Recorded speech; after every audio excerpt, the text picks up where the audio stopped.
Demeurez debout pour la lecture de la parole. Philippiens 2, versets 9 à 11. Philippiens 2, au verset 9 à 11. C'est pourquoi aussi Dieu l'a souverainement élevé et lui a donné le nom qui est au-dessus de tout nom, afin qu'au nom de Jésus, tout genou fléchisse dans les cieux, sur la terre et sous la terre, et que toute langue confesse que Jésus-Christ est Seigneur, à la gloire de Dieu le Père. Que l'Éternel bénisse sa parole. Amen. Demeurez debout pour le moment de louange.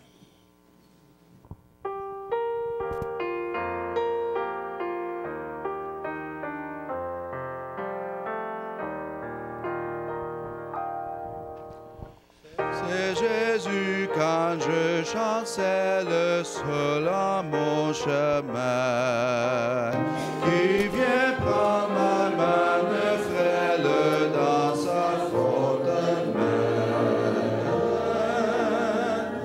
Tenu par sa main, tenu par sa main, et je suis quand je chante, tenu par sa main. Il connaît ma faiblesse, mon indignité, et il me bénit sans cesse, grande est sa bonté. Grande est sa bonté, grande est sa bonté. Il supplie à ma faiblesse, grande est sa bonté. J'ai dans ma misère extrême les yeux sur Jésus. Je suis assuré qu'il m'aime, que faut-il de plus?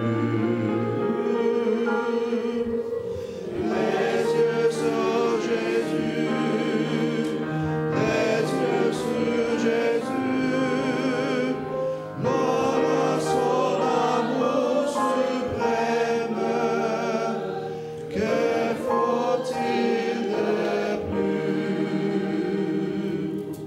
Ton sang sur la croix bénie a coulé pour moi, et je ne me glorifie qu'en toi, divin roi.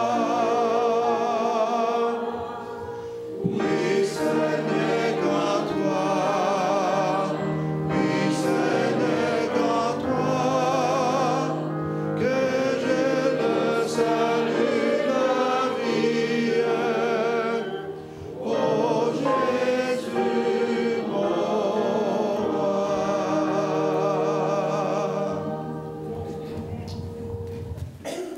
Vous pouvez vous asseoir.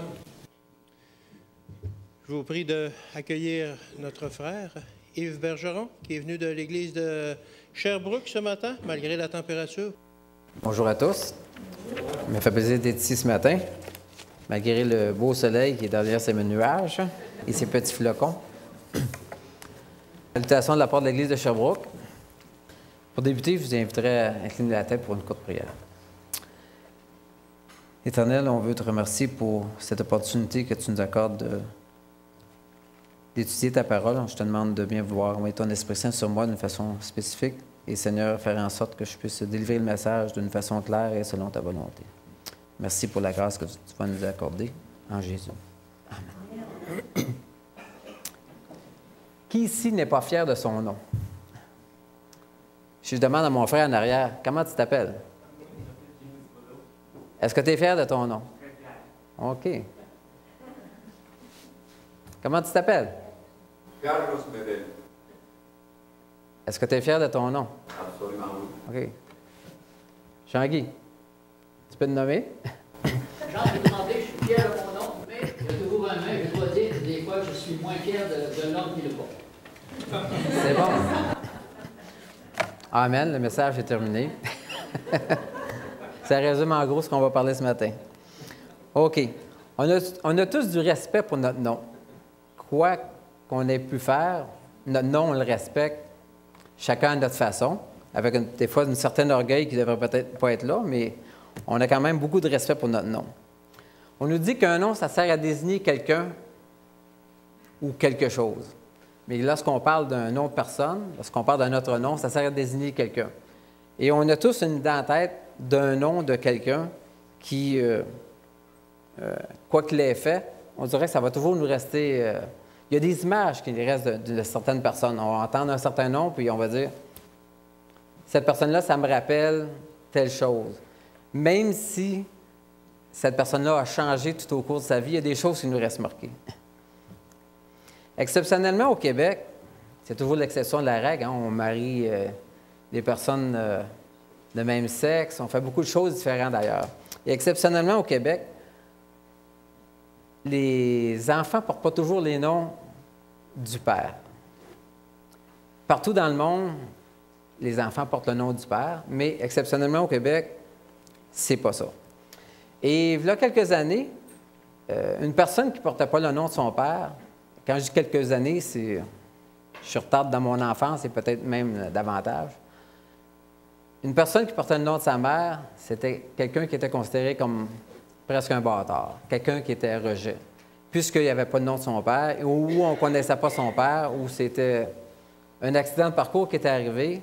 Et cette personne-là avait souvent des problèmes pour une bonne partie de sa vie, puisque, étant donné qu'il n'y avait aucune référence à son père, c'était difficile souvent de se trouver un emploi et d'être un peu comme tous les autres dans la communauté. Vous savez, dans les petits villages et même dans les villes, c'était peut-être un petit peu moins pire, mais surtout dans les petits villages, quelqu'un qui ne portait pas le nom de son père, c'était pas bien vu, c'était malsain. La philosophie nous dit, ça prend une vie à faire un nom adéquat, mais ça peut prendre quelques secondes pour le détruire. Lorsque j'étais beaucoup plus jeune, peut-être à l'âge de 5-6 ans, ma mère m'envoyait à l'occasion à faire des commissions à l'épicerie. On allait dans un marché pas tellement loin de la maison. Et souvent, j'allais faire quelques commissions, mais sans argent. Soit que ma mère n'avait pas, je ne sais pas, je n'ai jamais demandé, ou c'était juste l'habitude de marquer. Mais lorsque j'arrivais, mettons, pour prendre un peu de farine, puis un peu de sucre, ou peut-être du lait, là, on me disait, là, j'arrivais au comptoir, et c'était pas toujours la même dame qui était au comptoir. Puis là, elle me demandait, c'est quoi ton nom? Yves Bergeron. C'est quoi le nom de ton père? Henri-Louis Bergeron. Puis là, à un moment donné, souvent, elle se tournait de côté, puis elle regardait le propriétaire de l'épicerie. Henri-Louis Bergeron, oui, pas de problème, c'est le gars Joe Bergeron qui reste à Wellington. OK, pas de problème. Il y avait une référence qui se faisait. Et puis là, j'aurais pu, je pense, acheter le magasin, puis il l'aurait marqué, parce que le nom était bon. Je me rappelle que mon père me contait, à son époque, que souvent, l'hiver, il était en chômage. Puis il dit, l'hiver, le chômage, c'est pas comme le chômage d'aujourd'hui, à cette époque-là. Il dit, t'existais. Il fallait que tu fasses marquer. Puis si tu avais un enfant qui était malade, tu devais être bon avec le pharmacien pour qu'il puisse te faire crédit. Parce qu'il dit, ça prenait de l'argent pour payer, mais il dit, il n'y avait pas de carte d'assurance maladie, il n'y avait pas ci, il n'y avait pas ça. Tout devait être payé adéquatement. Mais aujourd'hui, on est un petit peu plus gâtés. On a des assurances, on a beaucoup de choses. C'est sûr que ça nous coûte beaucoup de sous, mais le monde est différent. Alors, où j'en viens avec ça? Je vais vous raconter quelque chose au niveau de mon adolescence. Une parenthèse. Au début de ma adolescence, jusqu'à la fin de mon adolescence, à cette époque-là, je ne connaissais pas Jésus. Je n'étais pas chrétien non plus, donc on ne parlera pas de ce que j'ai fait, on va parler un peu de certaines choses. On m'appelait Fern, et non pas Fern, mais Fern. Ça n'avait aucun rapport avec mon nom. C'est quelque chose qui est arrivé, puis on n'en parlera pas ce matin. Et pendant plusieurs années, j'allais chez mon meilleur ami, à l'époque, et on était les deux doigts de la main. Si on voyait Yves, si on voyait Fern, on voyait Noël. Si on voyait Noël, on voyait Fern. C'était les deux doigts de la main. Peu importe s'il y avait un mariage sur le côté de sa famille à lui ou sur notre côté à nous autres, on était toujours ensemble. On a fait beaucoup de choses ensemble, bonnes. On a fait aussi beaucoup qui étaient peut-être moins bonnes. Et là, à peu près 4 ans, alors qu'on a vendu, on avait ramassé des fonds avec les oranges pour la jeunesse. D'habitude, c'était toujours la sœur de mon meilleur ami qui venait chercher les oranges. Puis là, ça a été son époux qui est venu. Ça devait faire quelque chose comme 20 quelques années que je ne l'avais pas vu. Là, quand je l'ai vu, j'ai comme resté surpris. Là, il a dit 3 mots. C'était toujours les 3 mêmes mots qu'il me disait quand on se voyait. « Ah! Salut, Fern! » Et là, ça a été une bonne et une mauvaise chose. Une bonne chose parce que j'étais content de le revoir. Puis une mauvaise chose aussi parce que, vous savez, on a des petits tiroirs dans notre mémoire que souvent, on ferme, puis on barre la clé, puis on aimerait soigner la clé le plus loin qu'on peut. Mais là, à un moment donné, il y a des petits tiroirs qui sont ouverts, je ne sais pas comment. Puis ça m'a fait réfléchir. Je me suis dit, wow! Je suis content qu'il m'ait appelé comme ça, d'une certaine façon, et non de l'autre côté, parce que s'il m'appelle encore comme ça, c'est parce que je suis encore catalogué avec cette époque-là. Et cette époque-là, ce n'était pas l'époque la plus belle de mon adolescence. Oui, c'est ça. Le passé fait souvent surface, refait surface. Donc, pour moi, Fern n'était pas nécessairement une bonne référence à cette époque-là. Mais on a souvent aussi des petits noms qu'on se dit, hein, entre couples, Pete, chérie, minou. Ça n'a pas la même signification que certains surnoms. Donc, je sais qu'entre époux et épouse, on a tous des choses plus intimes qu'on peut se dire. On a des petits mots qui restent plus intimement entre nous. Et c'est bien aussi. Et avec un recul, c'est peut-être plus facile de comprendre pourquoi c'est important de respecter le nom qu'on porte. Que ce soit le surnom qu'on porte ou que ce soit le nom qu'on porte, je pense que c'est vraiment important d'être capable de, non pas par orgueil, mais par principe, parce qu'on porte ce nom-là. Et aussi, il y a d'autres personnes qui portent ce nom-là. Un exemple, si je vous dis Lacroix. On peut évoquer beaucoup de choses. Certains vont peut-être penser, ah oui, Lacroix. Il y a Pierre Lacroix qui a déjà été télévangéliste. Il y a aussi Gérald Lacroix qui est devenu cardinal. C'est un nom qui est quand même respecté. Mais pour ceux qui ont investi dans Norbourg, peut-être que le mot Lacroix, ça n'a pas la même signification pour vous. La même chose peut-être si je prendrais Couillard. Certains vont dire, ah, Couillard, je pense tout de suite au premier ministre. C'est quand même quelqu'un de bien. On n'embarquera pas en politique ce matin, mais pour certains, ils vont dire, oui, c'est bien, c'est correct. Et d'autres vont penser, Couillard, vont dire, ah oui, Jules Couillard, celle qu'il y a avec un ministre à un moment donné, il y a quelques années aussi. On est tout dépendant qu'est-ce qui reste marqué dans notre catalogue.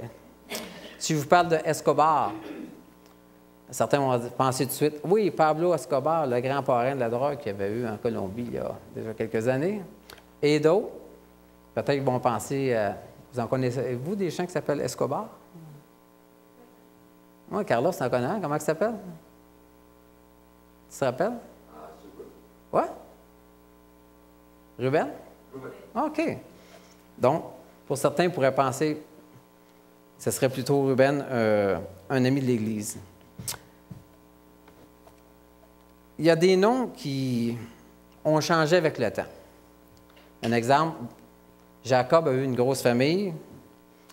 Il a eu des fils, 12 fils, et qui ont hérité des noms de tribus. Un exemple, on pense à la tribu de Juda. C'était un nom qui a été employé pendant des millénaires de temps. Si quelqu'un s'appelait Judas, c'était quand même un bon nom. Mais avec les années, on dirait que depuis à peu près 2000 ans, on dirait qu'il n'y a pas beaucoup de gens qui vont appeler leur enfant Judas. Il y a une raison pour ça? Oui, mauvais souvenir, mais est-ce que ça devrait être... On a catalogué le nom, mais dans le fond, parce que là, si on va traiter quelqu'un de Judas, on sait qu'on vient juste de traiter de traître. Mais ça a été un nom qui a été comme banni. Bon, on ne fera pas de discours là-dessus, mais on est porté à mémoriser et à cataloguer des noms. Aujourd'hui, on appelle les enfants souvent d'après des noms d'artistes. ou d'après le parrain, ou d'après des vedettes, ou après des personnes qui ont fait quelque chose d'extraordinaire. Mais normalement, un nom a une signification assez particulière.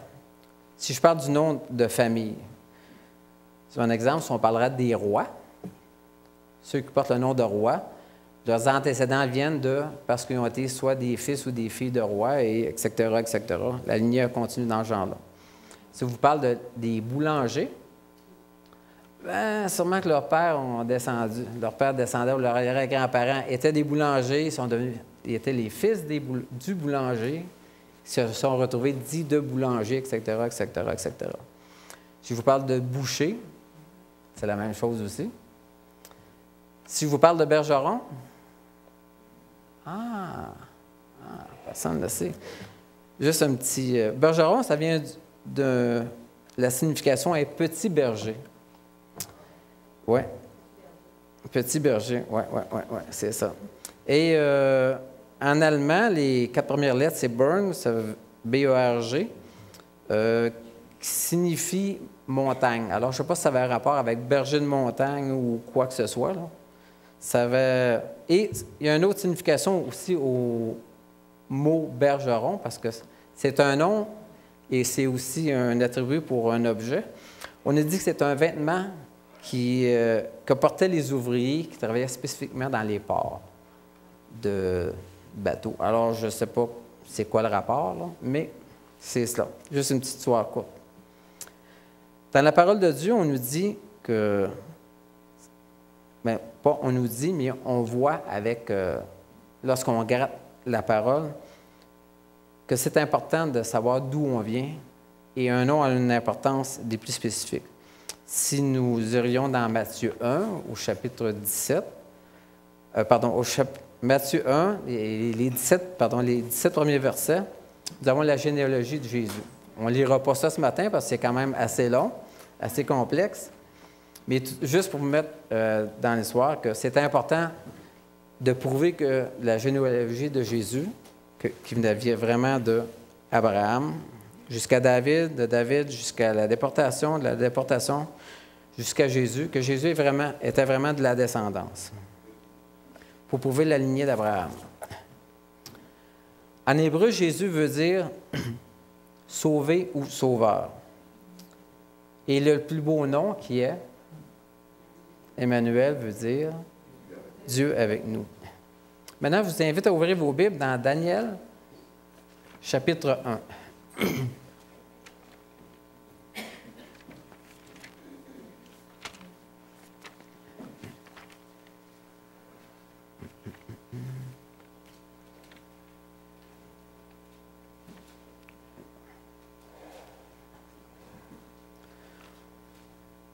On va lire à partir de Daniel, chapitre 1. On va lire à partir des 3 premiers versets. Pardon, on va lire à partir du verset 3. Je m'excuse. Le roi donna l'ordre à Aspenaz, chef de ses eunuques. En passant, vous savez ce que ça veut dire, Aspenaz? Oui, ça veut dire forte ou haute aspersion. On demanda à ce chef des eunuques d'amener quelques-uns des enfants d'Israël de la race royale ou de famille noble, de jeunes garçons sans défaut corporel, beaux de figure, doués de sagesse, d'intelligence et d'instruction, capables de servir dans le palais du roi, et à qui l'on enseignerait les lettres et la langue des Chaldéens. Le roi leur assigna pour chaque jour une portion des mets de sa table et du vin dont il buvait, voulant les élever pendant 3 années. Il y avait 3 années pour faire d'eux de véritables Babyloniens. OK. OK. Au bout desquels ils seraient au service du roi. Il y avait parmi eux les enfants de Juda, Daniel, Anania, Michkaël et Azaria. Et la première chose qu'ils ont fait, c'est inscrit au verset 7. On a tenté de changer leur nom afin de les déstabiliser le plus possible. Déjà qu'ils n'étaient plus dans leur pays, ils n'étaient plus avec le chef religieux, ils n'étaient plus avec un paquet de gens qui connaissaient leurs proches. On a tenté de les déstabiliser en changeant leur nom. Daniel, qui veut dire « Dieu est mon juge », on l'a appelé Belshazzar, qui veut dire que Bel le protège, un dieu babylonien. Anania veut dire Yahvé a fait grâce. On lui a donné le nom de Shadrach, qui veut dire commandant de la lune. Michaël, qui veut dire qui est comme Dieu, on lui a donné le nom de Meshach, qui a rapport aussi avec la lune. Et Azaria, qui veut dire Jéhovah a aidé, on lui a donné le nom de Abed-Nego, qui veut dire serviteur du Dieu Nébo. En changeant leur nom, il les aidait ainsi à passer à travers une espèce de deuil, si vous voulez, un certain lavage de cerveau, parce qu'ils voulaient en faire vraiment des Babyloniens à 100%. Prenons Daniel d'après les Écritures. C'était un homme qui était en bonne relation avec Dieu, qui était intègre. Et bien qu'en terre étrangère, loin de son foyer, de sa famille, des chefs religieux, de son peuple et même de plusieurs de ses amis, Daniel a su garder sa référence, c'est-à-dire, malgré tout cela, a su garder ses principes de foi en application. Le fait qu'ils ont tenté de le déstabiliser à plusieurs niveaux, il a su garder son identité spirituelle. Daniel demeura ferme dans ses convictions, et c'est pourquoi? Parce qu'il connaissait Dieu et non, parce qu'il connaissait Dieu et il était en relation très intime avec Jésus. Daniel ne s'est pas retrouvé prophète et ensuite prier et avoir une bonne relation avec Dieu. Non, Dieu l'a établi prophète à cause de sa fermeté et non pas à cause de son nom. La responsabilité que Dieu lui confia ne l'incita pas à prier, puisque c'était déjà quelque chose qui était acquis.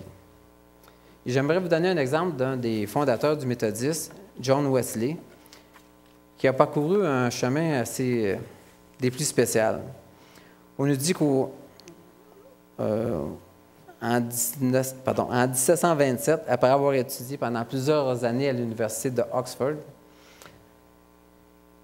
il a gradué en tant que pasteur. Alors, il s'est retrouvé avec une petite église pendant 7-8 années en Angleterre, d'où il a pu avoir l'opportunité de travailler avec les gens. Et à cette époque, il y avait beaucoup de problèmes sociaux, tels que l'esclavage, l'alcoolisme, l'exploitation des pauvres, la prostitution. En fin de compte, ça pourrait ressembler presque à aujourd'hui, sauf que c'est une variante un peu. Puis, à un moment donné, écrasé un peu par ce fardeau-là et par l'attitude qui se passait à ce moment-là, il a accepté d'aller en mission. C'était beaucoup plus facile. Il s'est dit, je vais aller en mission, faire comme ça, mon nom va être peut-être moins attaché, puis je vais me retrouver d'une façon un peu moins stressée. Alors, pendant la traversée, il y a eu une expérience un peu comme Jonas. Le bateau a essuyé une méchante tempête. Et, alors que tous les marins et toutes les personnes se garochaient à gauche et à droite et étaient pris de panique, il a remarqué qu'il y avait 7-8 personnes dans un coin qui étaient calmes, remplies de sérénité. Alors, c'est resté un peu comme ça. Alors, quelques jours après, la traversée n'était pas terminée. Il est allé rencontrer un de ces gens-là. Il leur a demandé qui ils étaient. Alors, ils se sont présentés. C'était des missionnaires moraves. Il lui a posé la question, « Comment avez-vous pu rester aussi calme pendant cette tempête-là? » Alors, la réponse du missionnaire morave a été des plus surprenantes. « Je connais Jésus. Pourquoi devrais-je avoir peur? » Et il a tourné la question vers John Wesley. Il lui a dit, « Et vous, connaissez-vous Jésus? » Un silence de mort. Sachant que sa réponse était non, il s'est tu et il n'a pas répondu. Après avoir été pendant 3 ans missionnaire en Géorgie, il a décidé de retourner en Angleterre parce que ça avait été un échec des plus élaborés. Alors, il est revenu en Angleterre et à son arrivée, par hasard, on pourrait dire, il a rencontré un autre missionnaire morave qui l'a invité à une réunion de prière. Alors John Wesley s'est dit, il n'y a rien qui a marché dans ma vie depuis le début vraiment. Mon nom est entaché, il n'y a plus rien à faire. Donc, je n'ai rien à perdre, je vais aller avec vous autres, je vais aller faire un tour, voir qu'est-ce qui se passe là. Il est allé, il a assisté à la réunion de prière et il a senti son cœur se réchauffer d'une façon spécifique. Et avec le temps, quelques années plus tard, John Wesley a écrit « À cette époque, j'ai senti mon cœur se réchauffer. Je ne me fiais plus sur ma propre force ni sur mon propre nom pour avoir mon salut, mais bien sur Jésus. J'ai compris que seul son nom pouvait me sauver. » Jusque-là, il avait compté sur ses propres forces et sur son nom pour essayer d'atteindre le salut. Et comme Job, j'avais entendu parler de Jésus, mais là, je l'avais vu. Il y a beaucoup de puissance dans le nom de Jésus. Un nom, en sorte, ne porte pas vraiment de puissance. Certains pourraient dire, oui, mais, tu sais, Pelado, Bill Gates, Desmarais, c'est des noms puissants. D'une certaine façon, oui, mais c'est des noms impuissants, parce qu'on sait qu'on peut acheter certaines choses avec de l'argent, mais le salut, il n'y a pas de compte en banque assez gros pour aller l'acheter. C'est impossible. Et lorsqu'on parle du nom Jésus, on parle d'une puissance qui est différente. La foi en son nom, en sa personnalité, en Jésus, entraîne nécessairement un changement. Nous tous ici ce matin, nous avons un nom en commun, et c'est être chrétien. Wow! C'est un nom qui est rempli de... Comment je peux dire ça? C'est un nom qui est rempli beaucoup d'un lourd fardeau, d'une certaine façon, puisqu'il y a beaucoup de responsabilités qui sont reliées à ce nom-là. Et beaucoup de personnes n'ont pas nécessairement pris conscience de cette responsabilité-là. On nous dit que c'est dans Acte 11, au verset 26, que c'est à Antioche, la première fois qu'on a prononcé le mot « chrétien ». Alors, nous savons tous que ce nom-là découle de déjà plusieurs années, puisqu'il vient de Jésus. Le nom chrétien signifie être un disciple du Christ Jésus. Et par extension, est chrétien celui qui croit et suit les enseignements de Jésus de Nazareth. Pourquoi je vous dis cela? En 2013, j'ai vu un recensement par rapport aux habitants de la planète. On nous dit que le tiers de la population mondiale, soit près de 2,4 milliards de personnes, sont des chrétiens. Je n'ai pas entendu d'amen, mais c'est peut-être mieux comme ça. Puisque je n'ai pas de statistiques pour ce que je vais vous avancer, mais je sais que les chiffres sont quand même assez alarmistes. Si vous regardez dans les journaux, il n'y a pas vraiment de bonnes nouvelles dans les journaux, mais toutes les nouvelles qui sont par rapport à toutes les choses qui se passent, meurtre, extorsion ou quoi que ce soit, si on fait un résumé de toutes ces personnes-là, si on ferait une analyse à savoir est-ce que ce sont des gens qui sont chrétiens ou des gens qui ne sont pas chrétiens, on s'en retrouverait dans le bateau que ces gens-là se disent tous chrétiens. Donc, le mot chrétien n'est pas nécessairement respecté dans ce qu'il devrait être. Je ne sais pas, ça serait quoi le pourcentage qu'on pourrait aller chercher de gens qui font des choses qui ne sont vraiment pas correctes et qui portent le nom de chrétien. D'après moi, ça doit être assez élevé. On serait peut-être mieux de ne pas faire d'enquête là-dessus parce que peut-être qu'on ne voudrait plus s'appeler du tout chrétien. Qu'est-ce qu'on en déduit avec ça? C'est que les gens portent ce nom-là sans savoir vraiment quelle est l'importance de porter ce nom-là. Les gens sont-ils vraiment honnêtes les uns envers les autres? Les gens sont-ils honnêtes dans leur langage? Un chrétien est-il honnête dans sa relation avec les autres? Ce sont des questions qu'on pourrait se poser. Il y a déjà quelques semaines, lors d'un sermon d'un prédicateur à l'église de Sherbrooke, il avait fait un message sur Jacques 2, verset 16. Je vous invite à aller le voir. Jacques 2, verset 16. On va lire à partir du verset 15. Il nous est dit, « Un frère ou une sœur sont nus et manquent de nourriture de chaque jour, et que l'un d'entre vous leur dise, « Allez en paix, chauffez-vous et rassasiez, et que vous ne leur donniez pas ce qui est nécessaire au corps. À quoi cela sert-il? » Et on a eu un sermon sur ce verset-là. C'est un sermon qui est des plus touchants, qui nous aide à réfléchir davantage. Alors, je me posais la question, est-ce qu'un chrétien pourrait se retrouver dans cette situation de ne pas aider celui qui est dans le besoin? Possiblement que la réponse est malheureusement oui. Maintenant, Paul il nous parle de Jésus comme ayant fait quelque chose de très spécifique pour nous. Dans Philippiens, chapitre 2, les versets 6 à 11. On en a lu une partie ce matin par rapport au nom de Jésus qui était au-dessus de tout. Mais j'aimerais vous inviter à lire à partir du verset 6. Dans Philippiens 2, il nous est dit, « Lequel, existant en forme de Dieu, n'a point regardé comme une proie n'a point regardé comme une proie à arracher d'être égal avec Dieu, mais il s'est dépouillé lui-même en prenant une forme de service, en devenant semblable aux hommes et ayant paru comme un simple homme. Il s'est humilié même, se rendant obéissant jusqu'à la mort de la croix.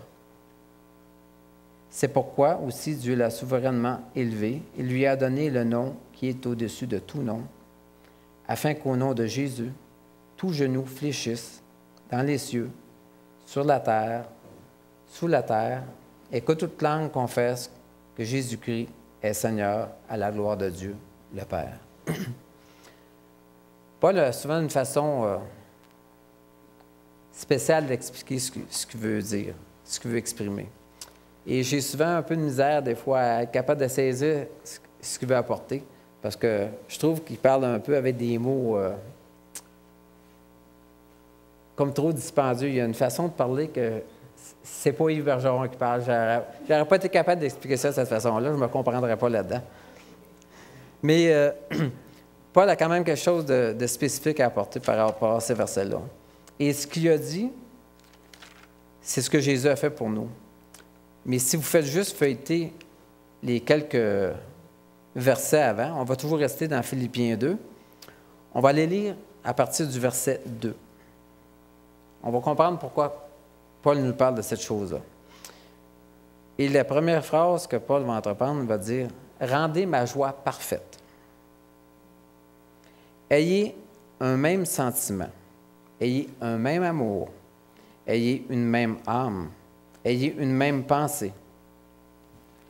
Ne faites rien par esprit de parti ou de vaine gloire, mais que l'humilité vous fasse regarder les autres comme étant au-dessus de vous-même. Que chacun de vous, au lieu de considérer ses propres intérêts, considère aussi ceux des autres. » Et je pourrais vous dire que ça pourrait être une bonne définition d'un chrétien. Est-ce qu'on peut mettre ça en application dans nos vies? C'est à nous à voir si, avec l'aide de Dieu, on peut mettre ces choses en application. Et le verset 5 nous dit « Ayez en vous les sentiments qui étaient en Jésus-Christ. » Ça veut dire les 4 premiers versets qu'on a lus. Avoir ces sentiments-là en dedans de nous. Wow! Jésus était en Dieu et nous devons être en Jésus. On pourrait dire, vivez le nom de Jésus comme étant le vôtre. Ainsi, les gens nous reconnaîtront à nos fruits. Ils sauront quel est notre nom. Est-ce que notre nom sera Yves ou est-ce que notre nom sera chrétien? Les gens vont être capables de déterminer par la façon qu'on va agir qui nous sommes. Maintenant, plusieurs portent le nom de chrétien. Ils n'ont pas nécessairement la validation qu'ils devraient avoir, à savoir celui qui croit et qui suit les enseignements de Jésus. Tous n'ont pas la même pensée, tous n'ont pas le même sentiment, tous n'ont pas le même amour, tous n'ont pas la même âme, comme Paul le dit expressivement dans sa parole. Maintenant, pour terminer, j'aimerais vous amener dans Apocalypse, où est-ce qu'on va voir nos 2 prochains versets. Apocalypse 2, c'est un encouragement pour moi, de savoir qu'éventuellement, il y a quelque chose qui va changer en dedans de nous, puis qui va nous aider vraiment, éventuellement. Dans Apocalypse 2, au verset 17, il nous est dit, et là, je vous amènerai surtout dans la dernière partie, « À celui qui vaincra, je donnerai de la manne cachée. » Mais c'est l'autre partie qui m'intéresse, c'est celle-ci. « Et je lui donnerai un caillou blanc, et sur ce caillou sera écrit un nom nouveau, que personne ne connaît, si ce n'est celui qui le reçoit. » L'Éternel a dit qu'on aurait un caillou blanc, et sur ce caillou, un nom serait inscrit. Et je sais que par la grâce de Dieu que ça ne sera pas pour moi Fern qui va être écrit dessus, ça va être un autre nom. Et j'aimerais aussi, pour vous encourager, pour terminer, à aller au verset 21, toujours dans l'Apocalypse. Dans le verset 4, il nous est dit que Dieu va faire quelque chose de spécial pour nous aussi. Et je le comprends. Que Dieu va essuyer les larmes de nos yeux parce que toutes les choses anciennes vont avoir disparu. Ça va être merveilleux, hein? On va pouvoir dire, le nom maintenant qu'on va porter, qui va être inscrit sur ce caillou-là, c'est un nom qui va nous être approprié pour nous, qui va être à nous et qui ne sera pas entaché, qui va être plus blanc que ça. Là. C'est des cailloux, j'ai eu la misère à trouver un beau caillou blanc. Là. C'est ainsi, c'est pas difficile de trouver c'est un peu plus difficile de trouver des cailloux. Mais je sais que l'Éternel va avoir quelque chose de spécifique pour nous. Alors, je vous inviterai à en prendre en considération qu'éventuellement, Dieu va vous donner un nouveau nom. Et que ce nouveau nom, on va pouvoir le porter avec respect. Et que Dieu va nous donner la force d'être capable d'accomplir ces choses pour sa gloire. Que le Seigneur vous aide à porter ce nom, le nom chrétien, fièrement, en attendant qu'il vous donne un nouveau nom. C'est ma prière pour vous.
Éternel, on veut te remercier pour l'espérance que tu nous accordes dans ta parole, à savoir qu'un jour, tu vas nous donner un nouveau nom et que, Seigneur, toutes les choses passées seront effacées et que tu essuieras aussi chacun de nos larmes.